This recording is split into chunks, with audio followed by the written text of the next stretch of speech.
ഇപ്പോൾ നിലവിൽ ഷെല്ലാക്രമണം നടക്കുന്നു എന്നാണ്. പൂഞ്ചിലാണ് ആക്രമണം നടക്കുന്നത്. ഒരു സൈനികന് വീരമൃത്യു സംഭവിച്ചിട്ടുണ്ട് എന്നൊരു വാർത്ത കൂടി ഇപ്പോൾ വരുന്നു. ലാൻസ് നായിക് ദിനേശ് കുമാറാണ് വീരമൃത്യു വരിച്ചത് എന്ന് മനസ്സിലാക്കാൻ കഴിയുന്നതെങ്കിൽ ഇപ്പോഴും പാകിസ്ഥാൻ പ്രകോപനം തുടരുന്നു എന്നാണ്. ഒരു തിരിച്ചടിക്കാണോ പാകിസ്ഥാന്റെ ശ്രമമെന്ന സംശയങ്ങൾ വരുന്നു. പൂഞ്ചിലാണ് ഇപ്പോൾ പാകിസ്ഥാന്റെ ശക്തമായ ഷെല്ലാക്രമണം ഉണ്ടായിരിക്കുന്നത്. പൂഞ്ച് ഉറി മേഖലകളിൽ നേരത്തെ തന്നെ ഇന്ന് പുലർച്ചെ തന്നെ പാകിസ്ഥാൻ ഭാഗത്തു നിന്നും വലിയ ആക്രമണം ഉണ്ടായതാണ്. ഇപ്പോൾ പൂഞ്ചിലാണ് പാകിസ്ഥാന്റെ ഭാഗത്തുനിന്ന് ഷെല്ലാക്രമണം ഉണ്ടായിരിക്കുന്നത്. അവിടെ ഒരു സൈനികന് വീരമൃത്യു സംഭവിച്ചു എന്ന നടുക്കമുളവാക്കുന്ന വാർത്തയും ഇപ്പോൾ വരുന്നു. ലാൻസ് നായിക് ദിനേശ് കുമാറാണ് വീരമൃത്യു വരിച്ചിരിക്കുന്നത്. അതിർത്തിയിലുടനീളം വലിയ ജാഗ്രത പുലർത്തുന്ന സമയത്താണ് ഈ ഷെല്ലാക്രമണം എന്നുകൂടി ഓർക്കുക. പാകിസ്ഥാൻ പോസ്റ്റുകളിൽ നിന്നാണ് ഈ ആക്രമണം ഉണ്ടായത്. പൂഞ്ച് വനമേഖലയിൽ നിന്നാണ് ഈ ആക്രമണം എന്ന് മനസ്സിലാക്കാൻ കഴിയുന്നു. ഒരു സൈനികന് വീരമൃത്യു സംഭവിച്ചിട്ടുണ്ട്. ലാൻസ് നായിക് ദിനേശ് കുമാറാണ് മരിച്ചത്. ആ ഷെല്ലാക്രമണത്തിന്റെ കൂടുതൽ വിശദാംശങ്ങൾ അല്പസമയത്തിനകം ആർ അച്യുതൻ ഡൽഹിയിൽ നൽകും. അച്യുതൻ തയ്യാറാണ്. അച്യുതൻ, ഈ പൂഞ്ച് സെക്ടറിൽ ഒപ്പം തന്നെ മറ്റിടങ്ങൾ ഉറി പോലുള്ള ഇടങ്ങളിലൊക്കെ തന്നെ നേരത്തെ തന്നെ ഈ ഷെല്ലാക്രമണം ഇന്നും ഉണ്ടാകും, ഈ രാത്രിയിലും ഉണ്ടാകും എന്ന റിപ്പോർട്ടുകൾ വന്നിരുന്നു. ഇപ്പോൾ വാർത്ത സ്ഥിരീകരിക്കുന്നു. ഒപ്പം തന്നെ ഒരു സൈനികന് വീരമൃത്യു സംഭവിച്ചിട്ടുണ്ട് എന്നതാണ് ഞെട്ടിപ്പിക്കുന്ന വാർത്ത. വിവരങ്ങൾ പറയൂ. പ്രജിൻ, പൂഞ്ചിൽ ഇന്നുണ്ടായ പാകിസ്ഥാൻ ഷെൽ ആക്രമണത്തിൽ ഒരു സൈനികന് വീരമൃത്യു വരിച്ചു എന്ന വിവരമാണ് വൈറ്റ് നൈറ്റ് കോർപ്സ് ഔദ്യോഗികമായിട്ട് ഇപ്പോൾ നൽകിയിരിക്കുന്ന വിവരം. ലാൻസ് നായിക് ദിനേശ് കുമാറാണ് വീരമൃത്യു വരിച്ചത് എന്നാണ് അവരുടെ കുറിപ്പിൽ വ്യക്തമാക്കുന്നത്. അതായത് ഇന്ന് പാകിസ്ഥാൻ വ്യാപകമായ രീതിയിൽ ഈ പൂഞ്ചിലെ മേഖലകളിൽ, നിയന്ത്രണ രേഖയോട് ചേർന്ന മേഖലകളിൽ ഷെൽ ആക്രമണം നടത്തിയിരുന്നു. ഇതിൽ 15ഓളം സാധാരണക്കാർക്കാണ് ജീവൻ നഷ്ടമായത്. നിരവധി പേർക്ക് പരിക്കേൽക്കുന്ന ഒരു സാഹചര്യമുണ്ടായി. പാകിസ്ഥാന്റെ ആ ക്രൂരമായ നടപടിയിൽ, അല്ലെങ്കിൽ ഹീനമായ നടപടിയിലാണ് ഇപ്പോൾ ഒരു സൈനികൻ വീരമൃത്യു വരിച്ച വിവരം വൈറ്റ് നൈറ്റ് കോർപ്സ് പങ്കുവയ്ക്കുന്നത്. ലാൻസ് നായിക് ദിനേശ് കുമാറാണ് വീരമൃത്യു വരിച്ചത് എന്ന കാര്യം കൂടി ഇപ്പോൾ അറിയിക്കുന്നുണ്ട്. ഇതിനോടകം തന്നെ കരസേനാ മേധാവി സേനകൾക്ക് നിർദ്ദേശം നൽകിയിട്ടുണ്ട്. അതായത് ഒരു ഉത്തരവിനും കാത്തു നിൽക്കേണ്ട ആവശ്യമില്ല.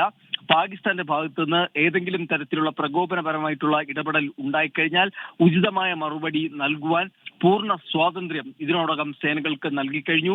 കരസേനാ മേധാവി ഈ സ്ഥിതിഗതികൾ നിരീക്ഷിച്ചു വരികയാണ്. ഒപ്പം തന്നെ നിയന്ത്രണ രേഖയിലെ ഇത്തരത്തിലുള്ള പാകിസ്ഥാൻ പ്രകോപനം, ഒപ്പം പാകിസ്ഥാനുമായി അതിർത്തി പങ്കിടുന്ന മറ്റ് സംസ്ഥാനങ്ങളിലെ മേഖലകളുമായി ബന്ധപ്പെട്ടിട്ടുള്ള കാര്യങ്ങൾ, ഇതെല്ലാം തന്നെ കര, വ്യോമ, നാവിക 3 സേനകളും സസൂക്ഷ്മം നിരീക്ഷിച്ചു വരികയാണ്. ഏതെങ്കിലും തരത്തിലുള്ള അടിയന്തര സാഹചര്യം ഉണ്ടായിക്കഴിഞ്ഞാൽ തിരിച്ചടിക്കുക എന്ന് തന്നെയാണ് സേനയുടെ മുമ്പിലുള്ളത്. അതിന് കൃത്യമായ മറുപടി നൽകുക എന്നതാണ് ഇപ്പോൾ സേന തീരുമാനിച്ചിരിക്കുന്നത്. കാരണം ഇന്ന് രാവിലെയോടുകൂടി ആരംഭിച്ചതാണ് ഈ ഷെല്ലാക്രമണം. അതിൽ സാധാരണ ജനജീവിതത്തെ തകർത്തുകൊണ്ടാണ് പാകിസ്ഥാൻ അത്തരത്തിലൊരു ഹീനകൃത്യം ചെയ്തത്. 15ഓളം സാധാരണക്കാരുടെ ജീവൻ അതിൽ പൊലിയുകയുണ്ടായി. അവരുടെ വീടുകൾ തകരുന്ന സാഹചര്യമുണ്ടായി. അവരുടെ അവശ്യ സാധനങ്ങളടക്കം തകർത്ത് കളയുന്ന തരത്തിലേക്ക്, ജനജീവിതത്തെ ആകെ ദുരിതത്തിലാക്കുന്ന തരത്തിലേക്കുള്ള ഒരു ഹീനകൃത്യം പാകിസ്ഥാന്റെ ഭാഗത്തുനിന്നുണ്ടായി. അപ്പോൾ അതിന് കൃത്യമായി അതേ നാണയത്തിൽ മറുപടി നൽകുക എന്നതാണ് ഇപ്പോൾ കരസേനാ മേധാവി സേനകൾക്ക് നൽകിയിരിക്കുന്ന സ്വാതന്ത്ര്യം. ഇനി കാത്തു നിൽക്കേണ്ടതില്ല. അങ്ങനെ ഉണ്ടായിക്കഴിഞ്ഞാൽ സ്വന്തം നിലയിൽ തീരുമാനമെടുത്ത് നടപടിയെടുത്ത് മുന്നോട്ട് പോകാൻ, സൈനിക നടപടി സ്വീകരിക്കാനാണ് നിർദ്ദേശം നൽകിയിരിക്കുന്നത്. അതിനിടയിലാണ് ദുഃഖകരമായിട്ട് ഉള്ള ഈ വാർത്ത വന്നിരിക്കുന്നത്. ഈ പൂഞ്ചിലെ ഷെല്ലാക്രമണത്തിൽ ഒരു സൈനികൻ വീരമൃത്യു വരിച്ചു എന്ന വാർത്ത സേന ഔദ്യോഗികമായി ഇപ്പോൾ അറിയിച്ചത്. അച്യുതൻ, നമ്മൾ നേരത്തെ കണ്ടതാണ് ഈ സലാമാബാദ്, അതായത് ഉറി മേഖലയുടെ തൊട്ടടുത്തുള്ള ഒരു പ്രദേശമാണ് സലാമാബാദ്. അവിടെ നമ്മൾ ബൽറാം നെടുങ്ങാടിയും ഒപ്പം ജോഗേഷ് സിംഗും എത്തിയതാണ്. അവിടെ നിന്നും തത്സമയ ദൃശ്യങ്ങളടക്കം നൽകിയതാണ്. അവിടെ ശക്തമായ ഷെല്ലാക്രമണം ഇന്ന് പുലർച്ചെ ഉണ്ടായി. അതിൻ്റെ വലിയ നാശനഷ്ടങ്ങൾ നമുക്കവിടെ കാണാൻ കഴിഞ്ഞു. അത് അവിടുത്തെ വലിയ വിഭാഗം ജനങ്ങളെ അവിടെ നിന്നും ഒഴിപ്പിക്കുന്ന സാഹചര്യം ഒക്കെ ഉണ്ടായിട്ടുണ്ട്. അപ്പോൾ ഈ പാകിസ്ഥാൻ പോസ്റ്റുകളിൽ നിന്നും ഇന്ത്യയുടെ നേർക്ക്, അതായത് ഇന്ത്യയിലെ സാധാരണക്കാരായ ആളുകൾ വസിക്കുന്ന ജനവാസ മേഖലയ്ക്ക് നേർക്ക് ശക്തമായ ഈ ഷെല്ലാക്രമണം ഉണ്ടാകുന്ന സാഹചര്യം അത് ഇന്ന് പുലർച്ചെ ഉണ്ടായിരുന്നു. എന്താണ് ചെയ്യേണ്ടത് എന്ന് പാകിസ്ഥാന് കൃത്യമായ ഒരു ധാരണയില്ല.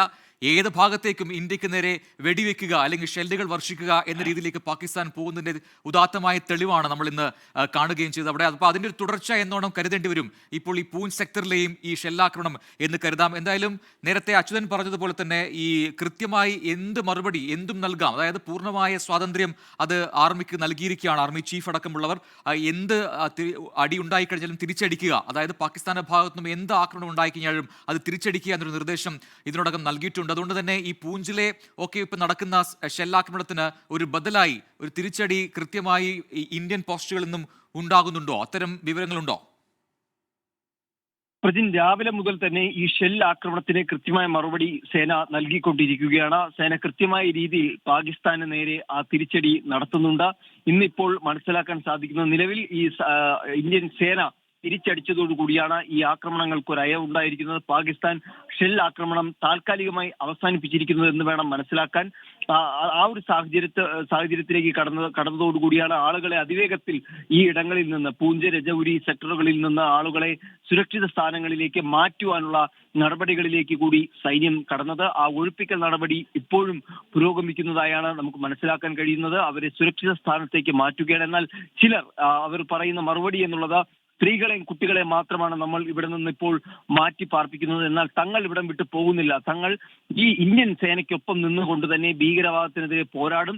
അതിന് തങ്ങൾ ഇനി എന്ത് ശിക്ഷ നേരിടേണ്ടി വന്നാലും കുഴപ്പമില്ല, തങ്ങൾ ഇന്ത്യൻ സൈന്യത്തോടൊപ്പം തന്നെ നിലകൊള്ളും എന്ന് പറഞ്ഞുകൊണ്ട് ചില ആളുകൾ അവിടെ തന്നെ ഇപ്പോഴും സേനയ്ക്ക് പൂർണ്ണ പിന്തുണ നൽകിക്കൊണ്ട് ആ മണ്ണിൽ തുടരുന്നുണ്ട്. എന്തായാലും അവരെയും മാറ്റുവാനുള്ള ചില ശ്രമങ്ങൾ സേനയുടെ ഭാഗത്തുനിന്ന് ഉണ്ടാകും. കാരണം സാധാരണക്കാരെ ലക്ഷ്യമിട്ടുകൊണ്ട് പാകിസ്ഥാൻ രാവിലെ മുതൽ ആരംഭിച്ചതാണ് ഈ ഹീനമായ രീതിയിൽ ഷെൽ ആക്രമണം ഉൾപ്പെടെയുള്ള നടപടികൾ. അതിനെ കൃത്യമായി പ്രതിരോധിക്കുക എന്നതല്ല, അതിന് ഉചിതമായ മറുപടി നൽകുക എന്നതാണ് സേന നടത്തിക്കൊണ്ടിരിക്കുന്നത്. അതിന് കർശന മേധാവി കൂടി ഇപ്പോൾ ആ നിർദ്ദേശം നൽകി കഴിഞ്ഞിരിക്കുന്നു. പൂർണ്ണ സ്വാതന്ത്ര്യം എല്ലാ സേനകൾക്കുമുണ്ട്. കാത്തിരിക്കേണ്ടതിന്റെയോ ഒരു ഉത്തരവ് കേൾക്കേണ്ടതിന്റെയോ താമസമൊന്നുമില്ല. മുന്നിലേക്ക് വരുന്ന എന്തും പാകിസ്ഥാന്റെ ഭാഗത്തുനിന്നുണ്ടാകുന്ന ഏതൊരു പ്രകോപനത്തെയും അതേ രീതിയിൽ തിരിച്ചടിക്കുക. ശരി അച്യുതൻ.